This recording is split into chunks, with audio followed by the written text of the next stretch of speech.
아침에도 막 성경을 해야 되는데 마셔 가면서 할 수가 없으니까. 오늘 제목 복 있는 사람입니다. 시편 1편 제목은 복 있는 사람. 오전에만 참여하신 분들을 위해서 기회가 되면은 연관성이 좀 없을 수도 있지만 전혀 없는 건 아니지만 그래서 제가 이렇게 사용을 꺼내서 연결을 짓고 있다는 거 여러분 아시겠죠? 시편 1편 우리가 외우고 있습니다. 시편 1편 또 시편 23편 외워서 계속 이렇게 읽으시기를 바랍니다. 외워가지고 보이는 사람은 악인의 길을 쫓지 않으며 악인의 죄인의 길을 서지 않으며 오만한 자의 길에 앉지 아니하며 죄하러 죄의 말씀을 묵상하는 자 이렇게 계속 말씀을 외우시면 좋겠습니다. 자꾸 읽으시면 어느 순간이 갑자기 외워집니다. 시편은 여러분이 알다시피 150편으로 이제 5권으로 30권씩 엮어서 5권으로 기록되어 있고요. 실제 우리 성경에도 여러분이 1권, 2권 이렇게 되어 있습니다. 5권으로 5개 부분으로 뭉쳐져 있습니다. 그리고 저자는 대부분이 다윗이 되겠고요. 그래서 모세로부터 모세도 시편 90편 모세 저자가 있습니다. 그래서 모세로부터 다윗도 그리고 몇 가지의 왕들까지 해서 대략 1000년 기간에 거쳐서 많은 저자들에 의해서 시편은 써져 있고 여러분이 알다시피 성가대를 위한 구약의 성가대를 위한 시편이라는 것을 여러분이 아실 것입니다. 그래서 시편은 구약의 아주 중요한 신약과 구약의 아주 중요한데 시편의 전책은 저는 이번에도 또 역시 시편의 대주제는 구속으로 잡았습니다. 우리의 삶의 영적 삶을 다루고 있습니다. 신약뿐만 아니라 구약에서도 시편은 영적 삶, 구속은 세 가지죠. 의인됨과 성화됨과 영화됨의 이 세 가지를 우리가 전체로 영혼의 구속, 육신의 구속 이렇게 말하고 있습니다. 조금 다뤄야 되겠네요. 여기서 연결이 있기 때문에 여기서 적용을 해야 되겠네요. 그래서 영어로 리뎀션, 구속인데 자 영혼의 우리 인간의 몸은 조금 들어갑니다. 아까 잠깐 집사님께서 질문하셨던 거라고 하나의 말씀을 같이 나누는데 혹이라도 여러분이라도 또 그러신 분이 있을까봐 제가 확인이 됐기 때문에 여러분과 함께 좀 나누겠습니다. 그래서 시편의 대주제는 구속인데 구속은 뭐냐? 그것은 좀 어려운 단어긴 하지만 구속은 세 가지죠. 우리가 의인되고 그리고 성화되고 영화되는 것 이 세 가지를 전체를 포괄해서 구속이라 할 수가 있습니다. 그런데 간단하게 우리가 구원이라고 해도 됩니다. 이 세 가지 구원이 있는데 시편은 성화에 관한 물론 다 해당됩니다. 이 세 가지에 다 해당이 됩니다. 그런 내용을 담고 있습니다. 그래서 우리가 의인되고 성화되고 구원, 영화의 단계에 들어가는 것 이 세 가지를 구속 혹은 구원 이렇게 해도 되겠습니다. 틀린 말이 아니고요. 자 그러면 그러는데 우리가 이건 좀 배웠죠. 근데 우리가 계속 여러분이 기회가 있을 때 배우셨죠. 인간의 몸은 영과 혼과 육으로 되어 있잖아요. 근데 우리가 이건 주일날에 좀 몇 달 전에 우리가 공부를 했었어요.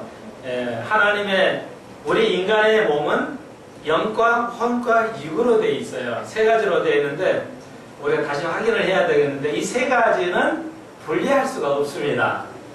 다시 한번 이것 때문에 2000년 동안 논쟁이 되어서 주로 여기서 한 발짝만 안 나가거나 더 나가면은 이단이 되는데 그것이 2000년 동안에 그 이단의 이론인데 자 보십시오. 잘 정리를 또 하셔야 돼요. 이 세 가지는 분리할 수가 없어요. 따로 떨어져 나갈 수는 없고 구별은 돼요. 이건 그런 거다 이렇게 구별은 되는데 이게 분리가 안 됩니다. 이 말의 의미를 제가 더 적용을 해드리면 이제 이걸 꼭 알고 계셔야 돼요. 이거 하나만 삼위일체에 관한 것일 수도 있는데 인간은 세 개로 구성되어 있는데 이것이 분리되는 것은 아닙니다. 분리할 수는 없습니다. 예. 이게 뭐냐? 그러면 어쩔 때 분리가 돼요? 성경에 우리가 죽으면 이제 우리 몸에서 영이 나가는 거죠. 그러니까 여러분이 여기서 알면 조금 그 헷갈림이 있었던 것 같아요. 인간이 죽으면 우리 몸에서 영이 나가는 것입니다. 예. 그러니까 이제 분리됐다. 안 돼. 예, 분리되어 있다. 이렇게 여러분 이해할 수 있어요. 틀린 건 맞아요. 맞는데 우리가 죽자마자 우리 인간은 믿는 자나 안 믿는 자나 죽자마자 새로운 몸을 입어요. 예. 그러니까 죽으면 이 몸에서 영이 나가지만 분리해 나가지만 동시입니다. 동시에 인간의 몸은 몸이라는 것이 영만 이렇게 천국 가는 게 아니고 지옥 가는 게 아니고 새로운 몸을 입어요. 그래서 바울이 내가 새로운 몸을 입기를 소망한다 그랬죠. 내가 이 육신의 장막을 벗어서 새로운 장막을 입기를 원한다. 장막은 옷을 말하는데 몸을 의미해요. 그러니까 홀령으로 이렇게 떠돌아다니는 그런 그 귀신의 영이 있는 건 아니에요. 그런 건 없어요. 예. 그래서 몸을 입는 겁니다. 새로운 몸. 그러면은 예수를 믿는 사람은 우리가 육을 떠나요. 죽자마자 떠나는데 동시적으로 뭘 하는 거예요? 새로운 그리스도 몸, 바울이 그걸 그리스도의 몸이라고 그래요. 우리가 내가 그리스도 몸에 연합되기를 소망한다. 그러니까 그 중에 그리스도 몸이 되는 거예요. 우리가 부활하신 그리스도의 몸처럼 변하는 겁니다. 그래서 참 하나님 앞에 서는 거고 세상 사람은 똑같이 몸이 변하는데 죽지 않을 몸을 가지고 똑같이 변해서 하늘에 심판대에 서는 거예요. 지옥을 가는 겁니다. 영을 가지고 영이 지옥 가서 뭐 아프고 이렇게 할 수가 없어요. 영이라는 건 육을 입어야 되는 거예요. 그러니까 죽지 않은 변하지 않는 육을 입어요. 그래서 우리가 이제 로마서는 역시 로마서답게 다 다루고 있어요. 오늘 8장에서. 그걸 이제 8장인데 제가 또 오늘 얘기가 좀 나왔기 때문에 다시 한번 여러분이 미리 좀 정지 작업을 한다면은 이제 그 8장에서는 몸의 구속을 말하고 있어요. 그러니까 몸이 구속을 한다는 것은 영은 구속이 됐는데 이 육은 구속이 안 됐어요. 자꾸 죄를 짓기도 하고 이게 썩어져서 없어져 가죠. 그러니까 완전히 구속이 안 된 거예요. 영은 구속이 됐기 때문에 안 죽어요. 그런데 육은 죽어요. 그런데 바울이 몸의 구속도 바라고 있다. 이것은 이 몸이 썩지 않을 몸으로 바뀌는 겁니다. 언제? 휴거할 때, 우리가 죽을 때, 이 육을 떠나서 새로운 장막으로 순간에 들어가는 거예요. 그래서 세상이나 다른 종교에서 귀신이 또 돌아다닌다는 것은 있을 수가 없습니다. 영과 육은 분리가 안 되는 거예요. 분리되면 아무 의미가 없기 때문에.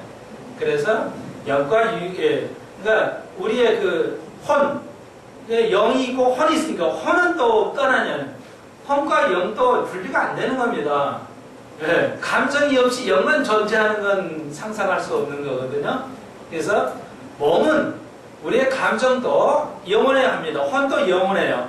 혼하고 영도 같이 있고, 근데 몸은 썩지 않은 몸으로 변하는 거예요. 예수 안 믿는 사람도. 그리고 그 몸으로 지옥을 가기 때문에 고통을 느껴요. 육이 있기 때문에 고통을 느끼지, 혼만 있으면 고통을 안 느끼죠. 그러니까 그렇게 가는 것이다. 여러분 이렇게. 그리고 짐승은 육이 죽으면 혼은 사라집니다. 리빙 워레가 아니에요. 그냥 리빙 소울이 아니고, 짐승은 혼은 소울이고 사람은 리빙 소울이에요. 영원한 혼이에요. 그러니까 혼 따로 가고 혼은 또 지옥 안 가고 그런 게 없어요.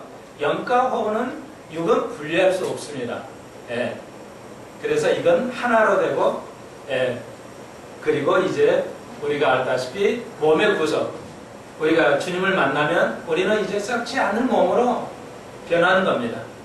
살아서도 죽어서도 그렇게 되지만 살아서 주님을 만나는 자는 죽지 아니라는 말은 그 말씀이에요. 예수님께서 죽어서 믿는 자도 살겠고 살아서 믿는 자는 죽지 않는다. 그러니까 우리는 산채로 변화됩니다. 그러니까 영만 남는 게 아니라 육이 죽지 않을 육, 만질 수도 있고 만질 수도 없는 그런 단계, 영체를 말해요. 그걸 이게 영체라니까 영혼만 있는 걸로 생각할 수 있을 것 같아서 부활체란 말을 저는 잘 안 씁니다. 그래서 일단 변화되면 우리의 몸은 만질 수도 있고 만질 수도 없을 때는 순간에 변할 수 있어요. 먹을 수도 있고 먹지 않을 수도 있다고 그랬죠. 그 예수님의 부활체, 그거로 우리 몸은 변한다는 거. 그래서 천년왕국에 들어가서 이제 하는데 이 얘기는 시편 2편에 나오니까 조금 언급하겠어요. 자, 시편은 우리의 세 가지를 완전하게 누리는 구속하는 하나님의 말씀이다. 여러분 알까? 시편은 그대로 노래예요. 노래라고요. 그런데 노래는 리듬이 있잖아요. 리듬이 없는 노래가 어디가 있어요? 근데 히브리 시는 틀립니다. 리듬이 없어요. 리듬이 없어요. 히브리 시는. 그러니까 완전히 다르다. 그러니까 히브리 시는 노래할 수는 있지만 리듬은 있지 않습니다. 그러면 시편은 뭐로 되어 있냐? 그냥 한 두 가지만 말씀드릴게요. 간단하게. 반대, 그러니까 대조의 개념이 있어요. 이 시편에는 대조. 의와 악함, 하늘과 땅, 죄와 선, 이런 식으로 대비되는 그런 운율을 가지고 있어요. 리듬은 없어도 그런 라임, 영어로는. 근데 하여튼 그런 내용으로 되어 있어요. 시편의 구조가. 그 다음에 반복하는 거죠. 같은 말을 반복함으로써 그 말을 강조하는 거. 그러니까 강조의 기법이 있고 대조의 기법이 있어요. 반대로 말을 해서 어떤 전달하고자 하는 이 두 가지만 가지고 계시면 시편은 쉽게 이해할 수가 있습니다. 시편 1편도 여전히 복 있는 사람, 죄 있는 사람, 이 두 가지로 나누어서 선함과 악함, 이 두 가지를 나눠서 대비해서 써내려가고 있습니다. 그러므로 여러분이 이해하는 데는 어렵지가 않습니다. 자, 그러면 시편 1편, 오늘 2편 계속 이어서 가겠습니다. 자, 오전에 배웠듯이 시편 1편에 보니까 복 있는 사람이라고 그랬죠. 복 있는 사람은 이러이러한 것인데 원어로 히브리어로 보면은 그냥 복 있다 이렇게 선언합니다. 그러니까 복 받는 비결을 말하지 않아요. 왜? 예수를 믿는 사람은 이미 복을 받은 상태이기 때문에 복 받은 비결 이렇게 나오지는 않습니다. 성경에는. 그냥 복 있구나, 감탄사예요. 복 있어, 에세르. 그러면 오 복이요, 오 복 있는 사람이요, 이런 말이에요. 예수님께서 이걸 그대로 쓰셨죠. 마태복음 5장에서 복 있는 사람, 오늘 찬송했듯이 영 안에서 가난한 자는 복 있다. 복 있다를 먼저 쓰고 있어요. 복을 먼저 언급하고 있어요. 그래서 여기도 우리 성경에도 복을 먼저 말하고 있습니다. 자, 이제 그건 아시죠? 다시 한번. 복이란 말은 히브리말로 에세르라는 말인데 그건 happiness, 해피하다 이런 겁니다. 그래서 해피라는 단어는 우리가 생각하는 그렇게 행복하다 이런 단어가 아니고 행복에 겨워서 어떻게 표현할 수 없는 그런 단계, 아주 그런 깊은 단계를 말하고 있습니다. 여러분은 그렇습니다. 우리는 복 있는 사람이에요. 그런데 왜 난 복이 없다고 생각할까? 왜 얼굴에 이렇게 기쁨이 없을까? 이것은 내가 이 복이라는 걸 깨닫지 못하기 때문에 그래요. 우리 성경을 알면, 하나님을 알면 우리가 어떤 환경에서도 기뻐할 수 있어요. 행복감을 느낄 수가 있습니다. 왜? 우리에게는 보장이 되어 있어요. 금방 얘기했듯이 우리는 영이 주님을 만나고 이 그 복을 누리는 물질적인 완벽한 세상을 시편 2편에서도 놀랍게도 써내려갑니다. 그러므로 이제 자, 살펴봅시다. 우리가 복 있는데 어떤 사람인가? 첫 번째, 두 번째, 세 번째를 말하고 있어요. 악인의 꾀를 좇지 아니합니다. 복 있는 사람은 부정적인 의미죠. 악인의 카운셀링, 잘못된 카운셀링, 카운셀링이 없는 것. 오늘날 목회자들이 가장 실수하고 있는 것 중에 하나 이거죠. 나는 목회자의 책임을 돌리고 싶은데 잘못된 사람들의 그 카운셀링을 받으시면 안 돼요. 목사나 잘못 체험하는 사람의 기도를 받거나 가르침을 받죠. 그리고 잘못된 목사들의 가르침을 받아요. 예를 들자면 결혼 카운셀링, 자녀 카운셀링, 신앙 카운셀링, 국가 카운셀링, 뭐 여러 가지 카운셀링이 있겠죠. 그런데 목회자들이 아무런 공부를 배우지 않았기 때문에 카운셀링이 없다는 겁니다. 뭐 지금 일부는 있지만, 잘하는 교회도 있지만 너무 소수기 때문에 뭐 그건 상식적인 거니까 놔두라고 대체적으로 부모와 자녀에 대한 오늘 오전에 배웠죠. 자녀는 부모 입장에서 최초의 제자가 되겠습니다. 여러분은 제자가 없는 게 아니에요. 전도해서 데려와야만 제자가 아니에요. 우리 모두는 제자가 있어요. 부모는 자녀가 최초의 제자가 되고 남편은 아내가 최초의 제자가 되겠습니다. 그리고 우리 권사님들은 여자니까 여자는 남자를 가르치지 않게 돼 있어요. 교회에서만 세상 말고요. 그래서 여자도 대통령이 될 수 있어요. 그러나 교회에서는 여러분의 자녀들 남자 여자 그건 성년이 아니기 때문에 성년 전까지는 제자가 됩니다. 이제 성년이 되면 그가 이제 또 제자를 길러야 되겠죠. 성년 저기까지는 남녀 불구하고 여러분이 손자들을 가르칠 수가 있습니다. 제자입니다. 어렸을 때 가르치면 늙어서도 그 가르침이 떠나지 아니합니다. 그러나 성년이 돼서 가르치기 시작하면 이미 늦습니다. 여러분이 아시잖아요. 여러분 한번 그래서 서로가 예수를 믿지 어느 한쪽이 예수를 믿지 않고 결혼하면 얼마나 그 맞추기가 어렵습니까? 구원시키기가 얼마나 어렵습니까?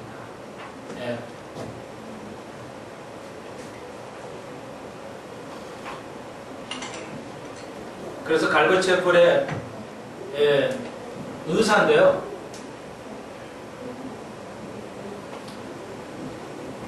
이상하게 사모님 교회를 안 나와요. 아니 의사니까 돈이 부족할 것도 없잖아요. 대부분의 여자는 돈이 되면 죄송해요. 오해는 하지 마세요. 여자가 남자가 제대로 보내면 뭐 불만 있겠어요? 그렇죠? 아니? 뭐 의사인데 뭐 불만 있겠어요? 근데 의사 가족도 난리 나요. 이 분명히 문제는 있어요. 그래서 사모님을 제가 못 만나봤어요. 미국의 교회에서는 일반적으로 사모님의 역할이 거의 없습니다. 저도 청목사님 사모님을 뵌 적이 없어요. 몰라요. 근데 한국은 이제 굉장히 중요해요. 사모의 역할이. 개척교회는 더 중요하죠. 사실은. 큰 교회는 이제 목사가 중요하고 개척교회는 사모 역할이 굉장히 중요합니다. 한국은 정서적인 사회라 어쩔 수 없어요. 그런데 그렇게 사랑을 해요. 하나님께서 아내를 사랑했기 때문에 그렇게 지극히 사랑해요. 우리 같으면 맨날 싸울 것 같잖아요. 맨날 싸우고 교회 안 나온다고. 당신 때문에 교회 목회해 먹을 수 있겠어? 이렇게 싸우겠잖아요.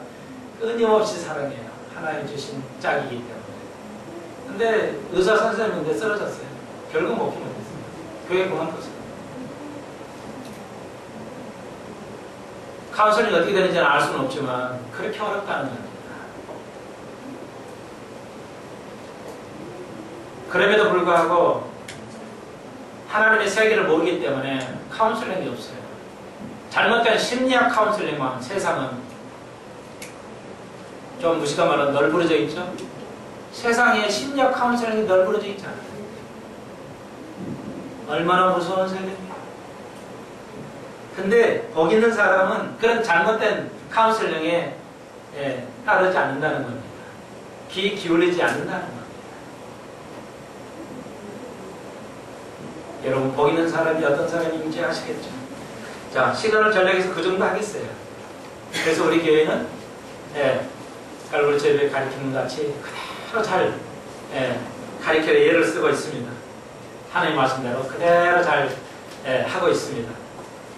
순종하면 카운셀링을 받아서 순종하면 복을 누리고 그렇지 않으면 고난을 당할 수도 있겠죠. 어려움을 당할 수도 있어요. 여러분 우리 세대는 어때요? 그런 가르침이 전혀 없었어요. 목사를 하더라도 이제라도 깨달았으면 하십시오. 자녀들에게, 아내에게. 여러분 남자는 그러면 교회에서 여러분이 제자가 되어서 목사의 가르침을 받고 순종함으로 카운슬링을 잘 받으셔야 되겠죠. 두 번째, 죄인의 길에 서지 아니에요. 예, 그리고 세 번째는 오만한 자의 자리에 앉지 아니한다. 여기 보시면 우리 성경에 그렇게 되어 있지만 영어 성경 보면 악인의 꾀에 걸어가지 아니하면, 죄인의 길에 서 있지 않으면 동사입니다. 오만한 자의 자리에 앉지 않는다. 동사. 앉지 않는다. 더 적극적인 겁니다. 아예 오만한 자들, 세상의 사람들, 친구 사귀지 말라는 뜻이 아니에요. 그 오만한 자의, 그 험담하고 뒤에서 욕하고 남 험담 즐기고 이런 사람들과 같이 자리를 같이 아니하지 않는다.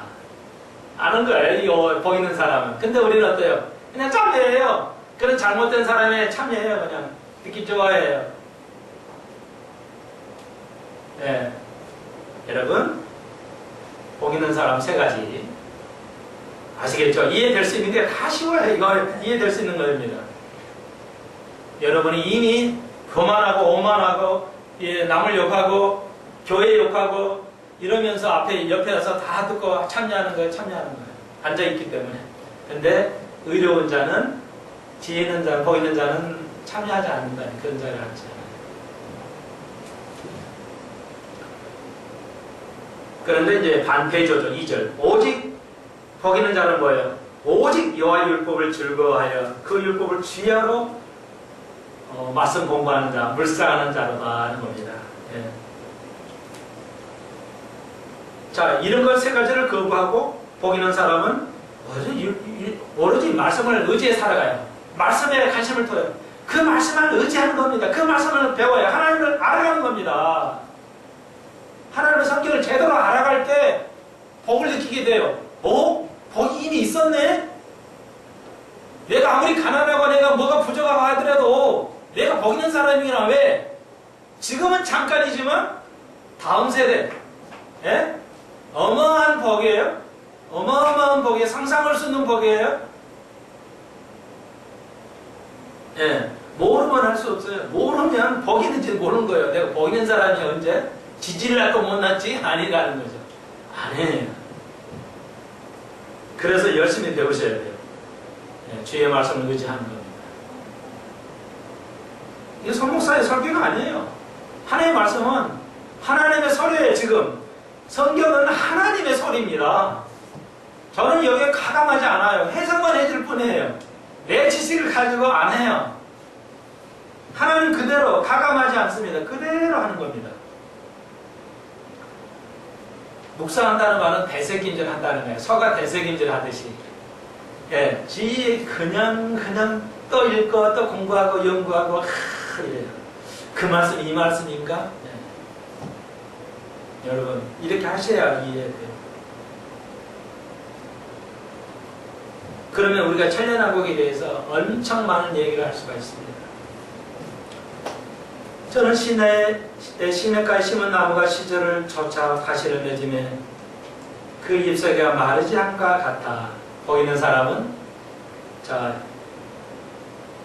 우리 권사님들 해당되겠습니다만 이 복이 있게 되면 이렇게 그 하나님 말씀 주야로 묵상하고 성경을 배웠고 읽은 사람은 어떻게 되냐? 3절 잎사귀가 마르지 않과 같이 여러분이 나이가 드셔도 건강해진다는 겁니다. 잎사귀가 마르지 않과 같다는 겁니다. 우리가 나무로, 예수님을 나무로 비유하죠?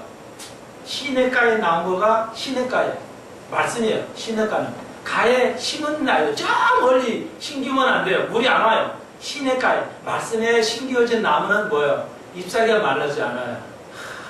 건강한 육체를 가지고 주님을 섬길 수 있게 된다는 겁니다. 우리는 어떤 먹는 걸 가지고 건강하려고 그래요. 뭐 하셔야죠. 원래는 옛날 음식으로 먹으면 참 좋은데 지금은 음식이 너무 나빠서 어쩔 수 없어 노력을 해야 되는데 우리나라 사람은 또 워낙 조상이 가난해가지고 먹는 거로 뭐 해결하려고 그래요.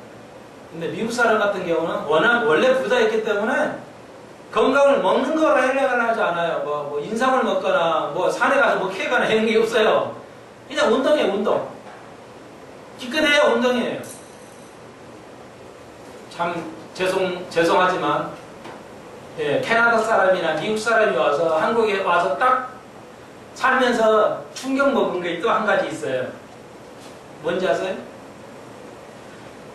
선진국 캐나다나 미국 사람이 한국에 와서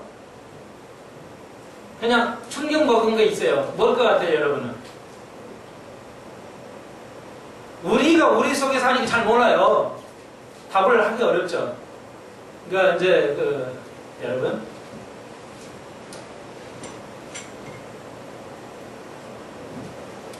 선진국 사람들이요, 한국에 와서 제일 충격 먹은 것이 뭐냐면 딱 한 가지예요. 담배를 많이 피운다는 거. 그러면 선진국은 안 핀가요? 피는데요. 선진국은요, 길거리에서 이렇게 담배 많이 피는 걸 못 봐요. 거의 안 핍니다. 교회 다녀서도 안 다녀도 안 펴요.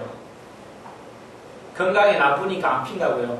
피려면요, 피는 걸 보려면은 술집, 저녁에도 술집이 거의 없어요, 미국은. 밥 문화가 없기 때문에 그냥 다 집으로 들어가요.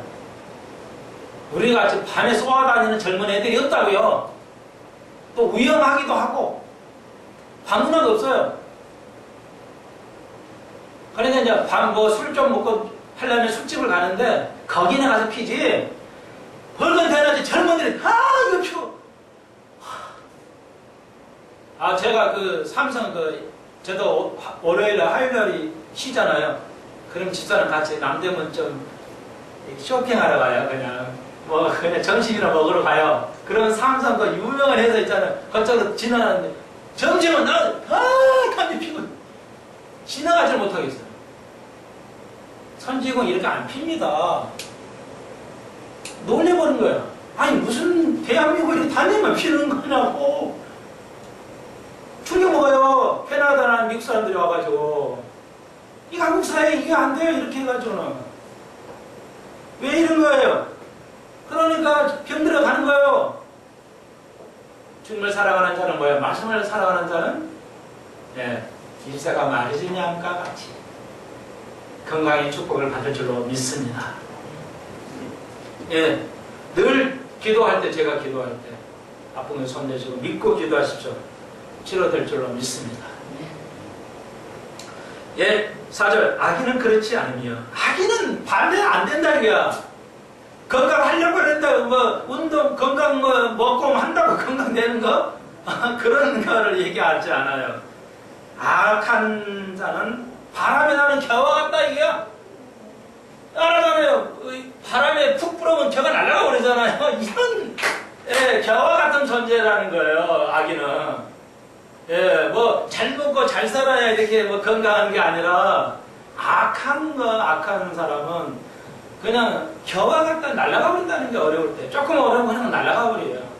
원망하고 좌절하고 괴로워하고.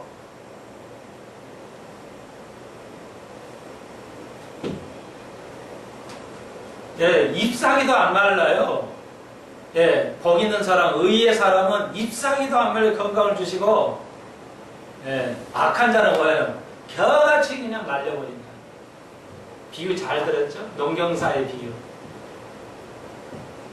그러므로 악인의 심판을 견디지 못하면 반드시 삶은 심판이 있다는 거죠. 시편은 구원과 심판을 언급하고 있습니다. 시편은 대주제, 구속. 다시 말해서 심판이 있어야 구속이 있죠. 구원은 심판이 있어야서 구원이 있는 거예요. 그러므로 악인이 심판을 견디지 못하며 이제 심판이 있을 겁니다. 마지막 심판이 있어요. 죄인이 의인의 해중에 들지 못하리로다. 그렇습니다. 우리가 맨날 죄짓고는 안 돼요. 의인의 해중에 들지 못해요.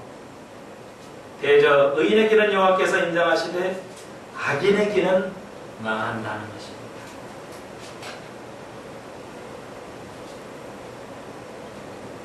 자, 2장이 중요합니다. 2편. 시편 2편 어찌하여 열방이 분노하며 민족들이 허사를 경영하는고 세상의 군왕들이 나서며 관원들이 서로 꾀하여 여호와의 그 기름 분 자 다른 말로 메시아를 대적하며 이렇게 돼 있어요. 자, 이 편은 시편 2편은 천년왕국 때 이루어질 것 지금 시편이 미리 말하고 있어요. 그래서 히브리인들은 시편을 예언서로 인정했습니다. 예언서로 보고 있어요. 자, 우리가 이제 금요일날 시편을 계시록 20장 이제 천년왕국을 우리가 한번 들어갔죠. 우리가 열심히 배웠는데, 자, 천년왕국 때 어떤 일이 벌어질 거냐? 여기 보십시오. 그래서 2장 1절 2절에 세상 사람들이 분노하고 민족들이 허사를 경영하고 세상의 왕들이 하나님을 메시아를 거부했죠. 2000년 전에 거부했고 지금도 거부하고 메시아를 인정을 안 했어요. 그래서 메시아가 이제 기름을 부은 자로서 기름을 부을 때가 있어요. 천년왕국 때 들어가서 통치하실 때 메시아가 기름을 붓는 겁니다. 네. 메시아는 아직 기름 부었지 않았어요. 기억하십시오. 이거 다 아셔야 돼요. 네. 고난의 종으로 오셨어요. 그러나 이제 메시아, 진짜 이제 메시아 말 그대로 기름 부어서 통치하는 겁니다. 기름 부으면 통치를 의미하죠. 예수님 통치 안 하셨어요. 이제 그거 하셔야 돼요. 그런데 2000년 동안 반대했죠. 세상 사람들이. 예수를 죽이고, 예.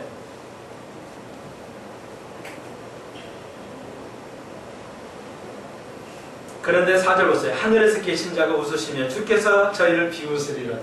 언제요? 2000년, 이제 천년왕국 때 보십시오. 그때에 분을 발하여 진노하사 저희를 놀래 이르시. 그때가 언제요? 그때에 천년왕국 때예요. 언제 놀랬겠어요? 아니에요. 그때에 분을 발하여. 아니에요. 예수님은 분을 발한 적 없어요. 근데 하나님의 의의 그 심판, 하나님의 의의 그 분노가 이제 일어납니다. 7년 대회 환란 때 언제 있었어요? 없었어요. 그러니까 7년의 대회 환란은 의로운 분노입니다. 의롭고 정당하다 한다는 거죠. 예.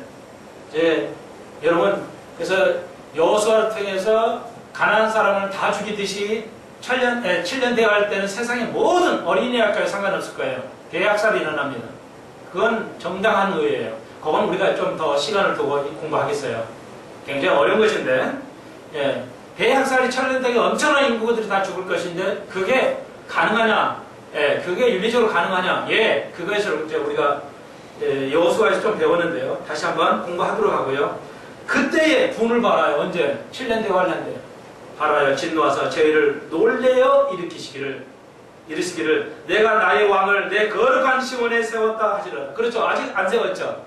예수님께서 이 땅에 오셔서 이제 세운 것입니다. 예루살렘에다가 시온산을 세워요. 세웠어요? 안 세웠어요? 골고타에 세우셨어요. 이번 오실 때는 시온산에 세웁니다. 예루살렘 성 시온산에 세우게 됩니다.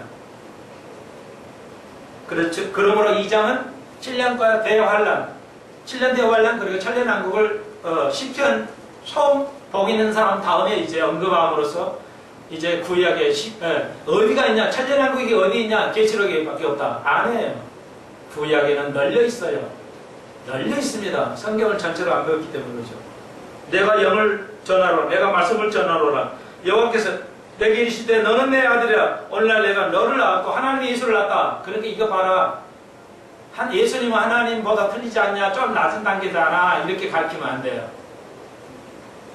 이것은 내가 너를 낳았다는 말은 너로 시작했다. 모든 부활이. 죽음에서 부활로 예수의 부활을 언급하고 있는데요. 예수의 부활을 통해서 우리가 부활한다는 겁니다. 그걸 지금 언급하고 있어요. 아시겠죠? 그러니까 이거 하나님의 예수를 낳은 게 아니에요. 이건 그대로 지켜가면 안 돼요. 예, 부활의 시작. 모든 근원의 시작이 누구냐? 예수라는 것이죠. 그래서 우리도 다시 부활의 시작으로 우리가 부활을 얻게 된다는 거죠. 그래서 뭐가 바울이 말하는 예수 그리스도의 몸을 입어요. 우리가 새로운 마포를 입는 겁니다.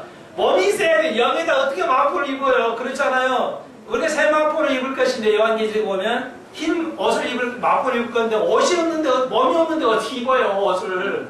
그러니까 새 예, 우리가 그리스도의 몸을 덧입어요. 우리가 새로운 이 몸을 덧입는 겁니다. 예, 세상 사람도 우리도 몸을 덧입어요. 근데 우리는 이제 평안한 상태에서 걸어가고, 예, 예수를 믿지 않는 사람은 죽어서 없어지는 게 아니라 그 몸은 새로운 몸인데 그건 지옥 가서 이제 영원히 죽지 않은 불에 들어가는 겁니다. 그러므로 여러분 그걸 이해하셔야 되겠죠.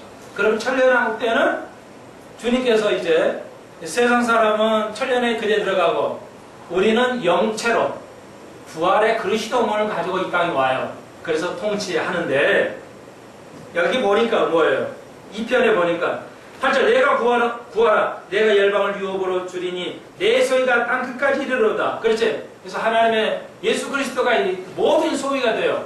고난을 우리를 땅에 구원을 받았기 때문에 우주 만물이 그의 것이 되고요. 그리고 9절 내가 철장으로 저희를 깨뜨리며 질그릇 같이 부수리라. 언제 이렇게 하셨어요? 안 하셨어요. 천년왕국 때.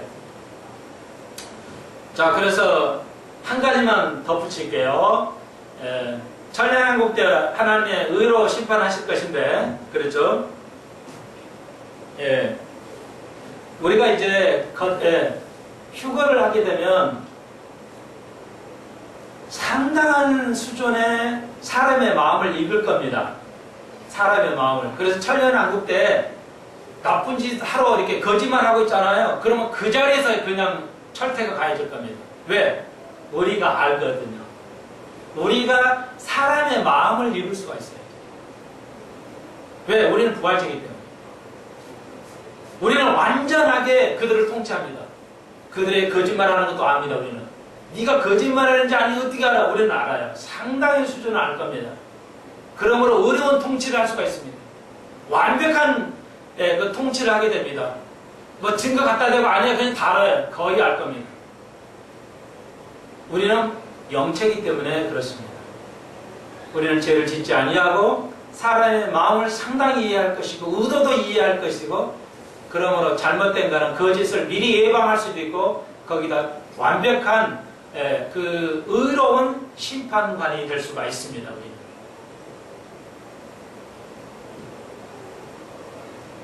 질그릇같이 깨치게 하는 겁니다. 왜?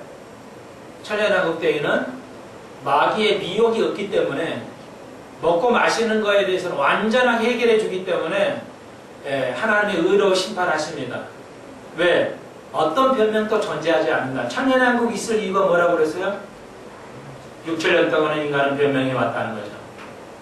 누구에 대해서? 마귀에 대해서. 그러므로 마귀를 가두고 인간을 시험할 때가 의로 심판할 때가 있을 것입니다. 그러므로 휴가하는 자만이 실제로 우리가 서로 마주보면서 철퇴를 가하게 됩니다. 놀라운 거죠. 예수는 일일이 다 어떻게 해요? 우리가 그 철퇴에 관한 위임받아서 하게 됩니다.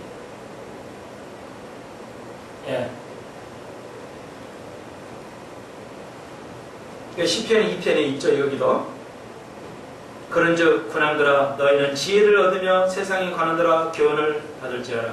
여호와를 경외함으로 섬기고 떨며 즐겨하라. 그러므로 뭐야? 여호와를 무서워해야 돼요. 죄를 짓고도 무서워하지 않죠? 오늘 목사들이 장로들이 하나님의 사람들이 무서워 안 해요?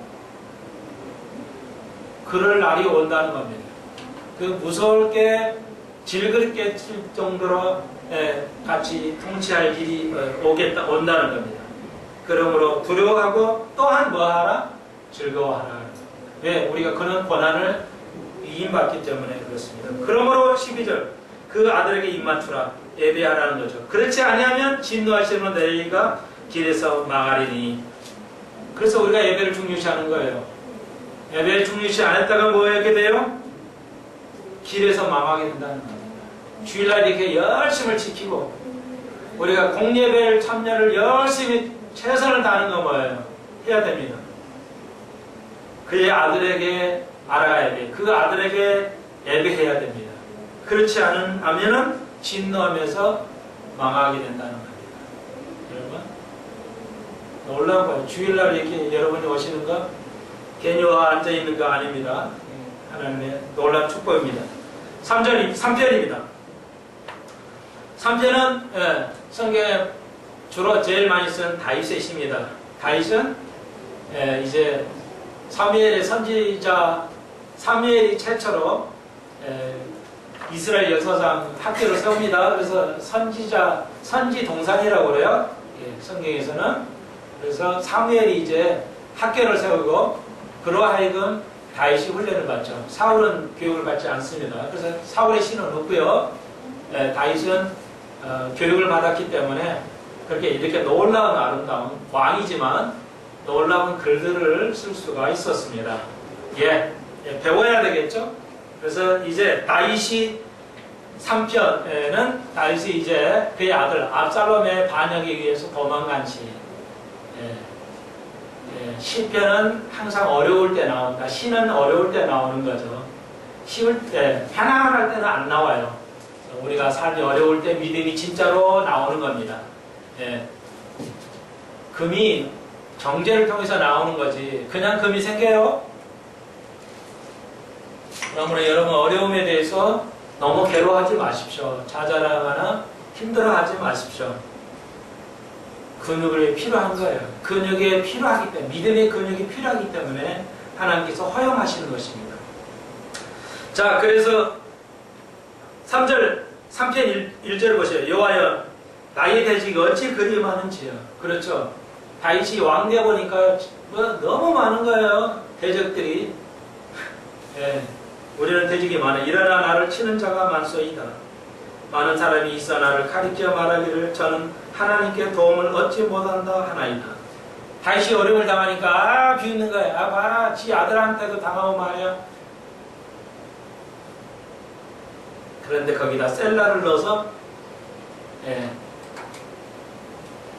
믿음의 확신을 가지고 있습니다. 다윗이 그 어려운 속에서도 자식에게 배반을 당한다. 그것이 고대 사회고 지금의 사회예요. 아무리 우리가 잘 살고 잘 배워도 여전히 부모를 죽이고 자식을 죽이고 형제를 죽이고 형제를 속이고 그런 삶을 살아요. 고대나 지금이나 똑같아요.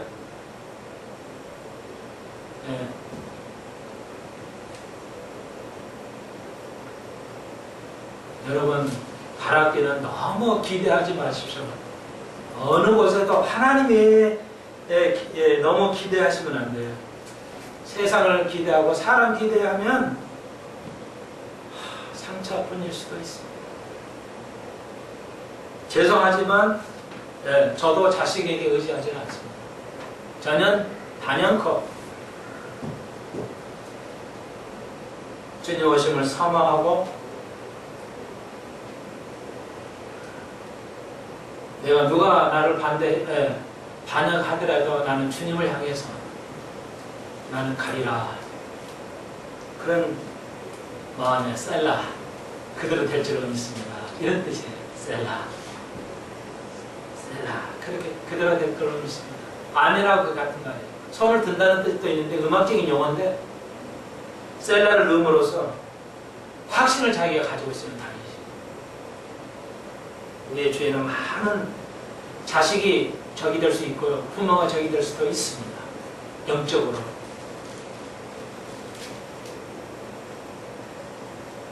여기 다윗에 보면 알죠. 다윗이 다 잘했는데요. 자녀 교육을 못했어요. 자녀 카운셀링을 못했어요. 자녀한테 나쁜 소리 한 번을 안 했어요. 그랬더니 자식이 다 배반했어요. 다 배반했어요. 자식들이. 자녀 카운셀링. 자녀는 여러분의 제자입니다. 여러분의 첫 제자입니다. 다시 한번 명심하십시오.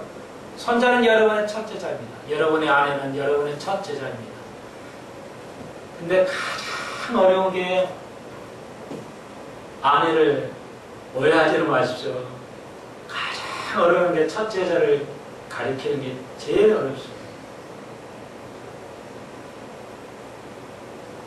남 가르치시면 안 돼요. 근데 가장 가까운 사람, 가장 가까운 첫 제자는 가르치기가 너무너무 어려워요. 그러니까 언제? 처음부터 잘 가르쳐요. 처음. 결혼하기 전에 사귈 때부터 제대로 가르쳐야 했어야 돼요. 그 카운셀링이 없기 때문에 어려움이 온 거예요. 내가 여러 번에 얘기한 게 아니에요. 오늘 인터넷 듣는 사람, 한국 교회를 향해서 목사들이 가르쳐야 돼 이거. 목사들이 증거 유기하고 있어요. 아무도 얘기 안 하니까 내가 감이 나서는 거예요. 모르니까. 아무도 모르고 말을 안 하니까. 제가 이렇게 가르치듯이 가르치는 거예요, 어떤 목사들이? 이렇게 배불 그 유명무실한 이런 목사가 그냥 이렇게 가르치는데.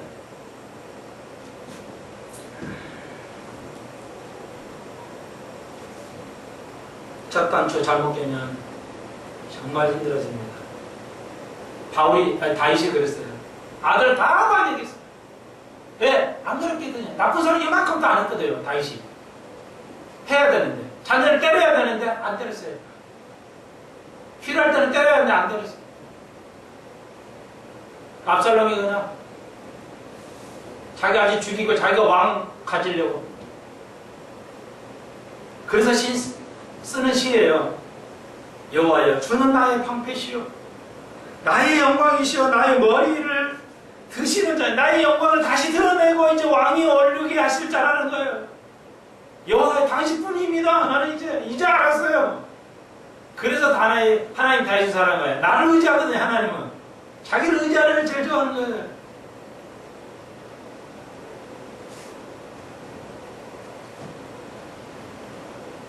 유명한 선언을 하죠. 주님만이 나의 방패시요, 나의 영광이시요, 나의 머리를 드시는 자이다. 다윗이 너무 위대하죠. 내가 나의 목소리를 여호와께 부르짖으니 그 성산에서 응답하시는도다. 야, 아직 응답이 안 되는데 됐다고 선언해버려요. 놀랍죠? 응답하시도다. 내가 누워 자고 깨었으니 여호와께서 나를 붙드시미로다. 여러분, 다시 한번 말씀드려요. 자고 깨는 게 부활이에요.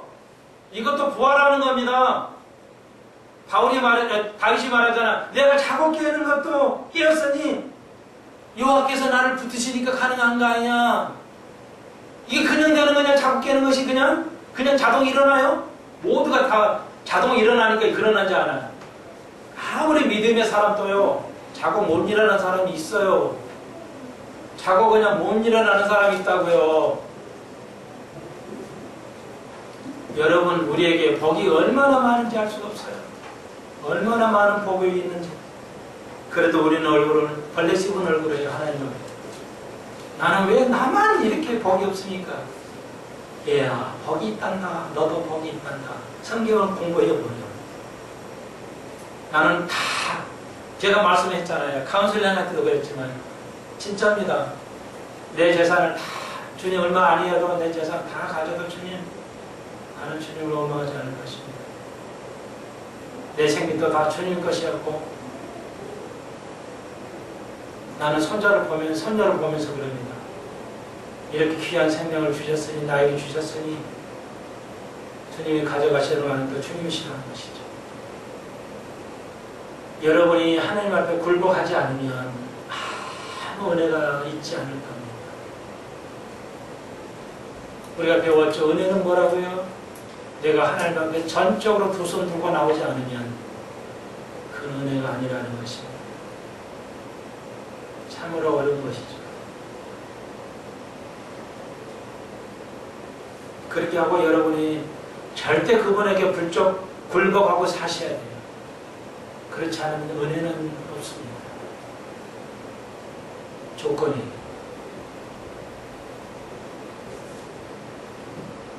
얼마나 누가 자고 깨는 게 위험하겠어요. 잠자다가 아들 와가지고 죽여버린단 말이에요. 그 권력욕 때문에.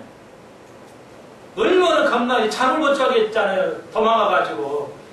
지금 같으면 외국으로 오면 비행기 타고 날아가지면 그 섬에서 돌아다니니까 뭐 숲에 도망가는 거야. 자기 지지하는, 그 나이 많은 다윗을 지지하는 신하들하고 해가지고 도망다니는 거예요. 여기 피하고 저기 피하고. 들키면 죽는 거예요. 칼로 그냥 화살 맞아 죽어요. 그러니까 내가 자고 깨는 것이 주님의 붙드심이라는 것이죠. 다윗의 긴박한 삶에서 천만인이 나를 둘러 싫어하여도 나는 두려워하지 않으니. 그러니까 천만인, 엄청 많은 모두 대부분이 젊은 왕자를 지지하니까 이 신하들이 와서 쫓아다녀오니까 뭐야? 천만인이 나를 둘러싸고 나를 잡으려 해도 나는 두려워하지 아니하리라. 정말 위대한 선언을 하죠. 왜 이랬을까요? 알았기 때문에. 하나님은 알았어요. 다윗은. 여호와여 일어나소서. 나의 하나님이여 나를 구원하소서. 주께서 나의 모든 원수의 뺨을 치시며 악인의 일을 꺾으셨나이다. 이미 확신을 가지고 이렇게 말하고 있어요. 나를 대적하는 자를 뺨을 치고 부려야 하시고, 우리를 대적하는 자들을 주님께서 7년 대환란 때 이제 죄송하지만 대학살, 수십억이 죽어가는 어마어마한 하나님의 의로운 분노가 이 땅을 심판하게 됩니다.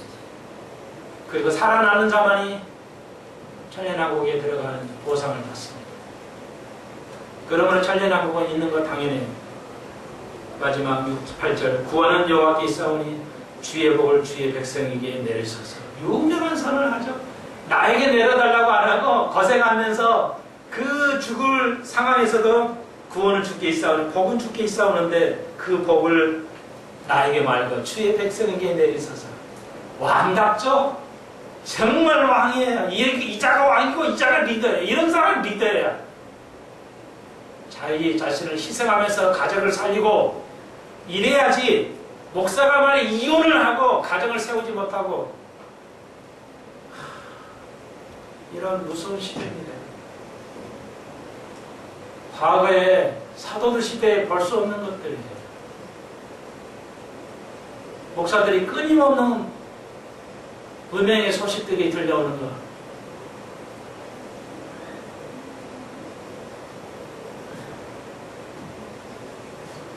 우리는 누구를 위해서? 나 자신을 위한가? 나의 제자를 위해서? 주의 백성 하나님의 사람을 위해서 복을 내려 기도하는 사랑하는 그런 기도가 되기를 주의 이름으로 축원드립니다. 기도드립시다. 사랑의 주님 감사합니다. 오늘 시편 복 있는 삶을 살펴보았습니다. 주의 말씀은 주의 아래 묵상하는 겁니다. 공부하고 주를 알아가는 겁니다. 그때 복을 깨닫게 됩니다. 하나님 저에게 또 천년왕국 때에 우리가 철저한 권세를 가지고 시리하게 될 것입니다. 영의 세계가 아니라 실제의 세계일 우리 세계에서 우리가 이 일을 해낼 것입니다. 우리가 모든 걸 누리게 될 것입니다.